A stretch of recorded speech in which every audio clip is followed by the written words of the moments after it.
So what do you do the day after you go on a big comic book crawl and are spending the whole day out getting comic books? You go to a show and you get more comic books. Let's take a look at what books I was targeting up next on this video from Bronzeville Comics.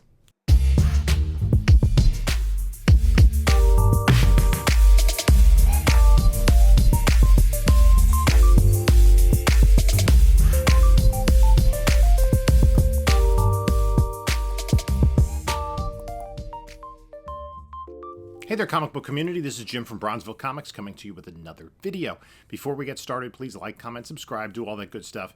Follow us on other socials. Instagram, Bronzeville_comics. We're on Whatnot at Bronzeville_comics, and we have sales every Monday night at 10 p.m. Eastern Time. If you're not yet on Whatnot, there is a link in the description where if you use that link to sign up for Whatnot, you'll get $10 off your first purchase, regardless of who the seller is. And then also in the description is a link to my email and a link to my eBay store and a link to the King Con 4 page. King Con 4 is coming up March 25th and 26th in Island, New Jersey. I'll be setting up there along with some of your other favorite YouTube and Instagram comic book content creators. So come check it out. If you're in the area, it's a great show. It's a comic book show. There's not cosplay. There's not pops. There's not swords. There's not... all sorts of those other distractions. You want comic books, there are comic books. So, I went to the Clifton show this morning. I was a little undecided when I got home last night, but said, there's some books that I'm looking for. And I walked in, and there was a feeding frenzy at one of the booths, right? And if you are at a show and you see Streetside Anthony and Erod digging through the bins, that's the place to be. So I went over, and I didn't realize it at first. I was digging through, and I found, okay, this book I'm looking for. I'm going to save the first book I picked out because I zoned in on that book first. But I'm going to hold off on that one. And then the guy's like, it's all half price. I'm like, oh, okay. And I picked up a bunch more books. Anyway, I picked up one of the books I picked up, and I featured this. I've picked this up a couple times recently. It is the first appearance of Terra Man. I've gone a little Terra Man crazy. I picked up, I think now, 3 or 4 copies of this. This is a villain that was used throughout the 70s as a main Superman villain. He's ridiculous. Fits the James Gunn criteria. He's a space cowboy with a winged horse. I also picked up this one. I believe, I don't know. Yeah, this is Marshall Rogers Austin. This is the first appearance of Hugo Strange in the modern era. Hugo Strange was a very early, very important Batman villain. He was portrayed by, I think it was B.D. Wong, portrayed him in Gotham. And he's become a main nemesis again. That Hypodermic Needle cover on, I forget which issue it is. It was one of the pre-Robin issues of Detective. That's Hugo Strange issue. And he's also in Batman #1. It's the one story in Batman #1 that is doesn't have Robin in it, because it was like the last, probably the last story they created before they created Robin, and they wanted to get Robin out, a month earlier, so that story is kind of sitting in inventory. This, and I talked about a similar character. This is Detective 437. This is the first appearance of the Paul Kirk Manhunter, who was it Archie Goodwin and Walt Simonson wrote that run on him in the 70s. I am kind of getting some Manhunter keys. There could be a connection with Lanterns there. Again, we're just all kind of guessing now what's going on at DC. I did pick up some Marvel books. Uncanny X-Men 191, the first appearance of Nimrod. It's a pretty sharp copy. 256, Psylocke key. Iron Man 170, and it's a newsstand. This is the first time that Rhodey puts on the Iron Man armor. And Uncanny X-Men 283, the first full appearance of Bishop. Of course, he did have a big cover appearance in 282, which is more the money book, but, this is still a nice book to have in sharp condition. And I just grabbed this because it was real cheap. Spectacular Spider-Man 200 foil cover. And then I picked up a couple other DC keys. I grabbed this. It does look a little bit like the first appearance, but it's not. And this is kind of beat up, but I said, what the heck. It was $10. So for $5, I picked it up. Weird War Tales, number 108.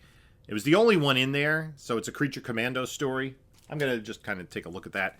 Never really read those Weird War Tales. This was cheap. This is an early appearance of Magpie. She is a villain who's been a member of the Suicide Squad. Very 80s looking right there, right? And then I picked up this early Wonder Woman. It was $2.50. But the book that I picked up first, and I have to take a closer look at this. It's in a Mylar, so it looks better than it probably should. Anyway, I see some stuff, but it could be pressable. This is Detective Comics 469, the first appearance of Dr. Phosphorus. And Dr. Phosphorus is going to be in the Creature Commandos animated show. And this is a really great first appearance cover. So happy to have that. Jim Aparo cover. Cool. So that was one of the books I was targeting. Then I went over to Elite Comics. Not Elite underscore Comics 11 or Elite. There's an underscore in there somewhere. Not the ones that do all the stuff on YouTube, but this guy Steve. He's there with his wife and his kid, and they they have really organized bins, so it's easy to look through. And then I was going through. He goes, "I know you like these," so he starts pulling up a whole bunch of 100-pagers. So I had to actually go through and see which ones I knew I had, and grab some of the ones that I didn't think I had. So I'm trying to get all the DC 100-pagers from the 70s because that was such a big part of my comic collecting childhood. A bunch of Brave and the Bolds. And here's another one. Like I said, they used him a lot. Terrorman. This one I liked. It's a little bit more beat up, but it's got this great Talia al Ghul cover. And we're getting Damian Wayne, who's his mom. Talia al Ghul. Not her first appearance. And then I picked up a Marvel Key. And this is a book I picked up because there was an action figure of this character in an Ant-Man Quantumania toy line. So if you're watching this and you've seen the movie and he didn't appear, you can laugh at me. And if he did appear, you can go, good move. Anyway, it was Marvel 2-in-1 number 52, the first appearance of Crossfire. That's his name, right? Yeah, I think it's Crossfire. So we're just going to take a little bit of a rider on that. Then I grabbed one of these, first appearance of Blue Superman. I don't think we're seeing that anytime soon, that glow-in-the-dark cover. This one, though, I picked up a few copies of this. This is not the highest grade one, but Flash 198, this does have the first solo Zatanna story. And then, this is in lower grade than the other one, but another Detective Comics 469, first appearance of Dr. Phosphorus. All right.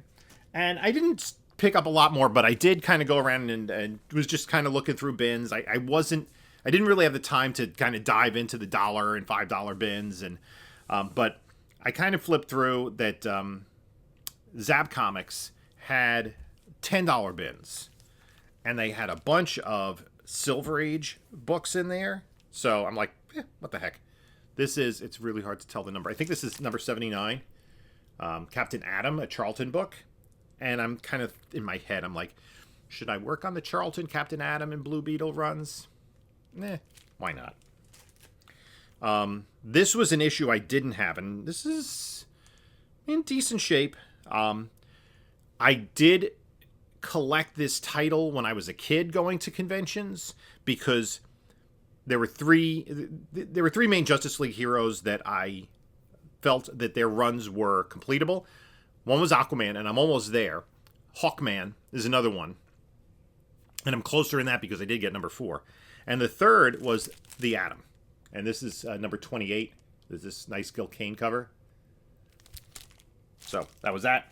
Another run that I worked on in the Silver Age. I may or may not have this, but I thought it was a high enough grade copy that if I had a double, I'd just move it. And this is issue number 5 of Teen Titans.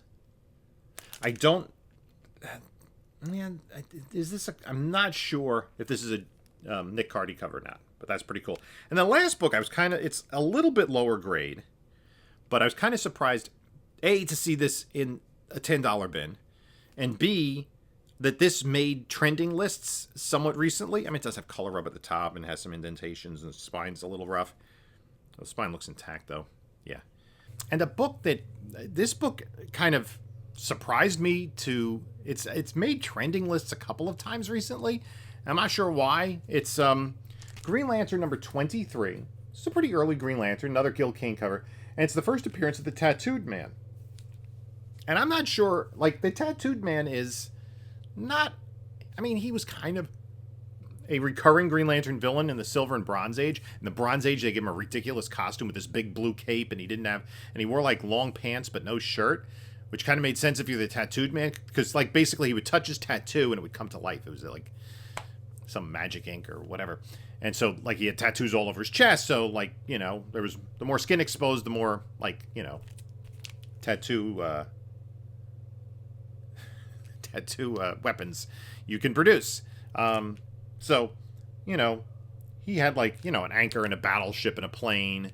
It didn't make him to have, like, sense for him to have a tattoo of, like, you know, a woman on there, I guess. Although I think that came up, like, in the second incarnation of the Tattooed Man. Anyway, Tattooed Man is kind of he is a wacky villain, so who knows? Maybe he's going to be the main antagonist in the Lanterns. I wouldn't put money on it, but you never know. So anyway, that is my haul from the Clifton show. Let me know what you think about those books. Again, the two books that I was kind of targeting were the first Dr. Phosphorus and the first Crossfire. We know we're getting Dr. Phosphorus. Crossfire, we'll see. Who knows? Everybody's there doing their, you know, little bit of spec, finding books that they're interested in. So, at any rate, thanks for joining me. Let me know what you think about the pickups. Put it in the comments below. It's always appreciated. In the meantime, you can take a look at a couple of my other videos here and here. And this is Jim saying until next time, enjoy your comics.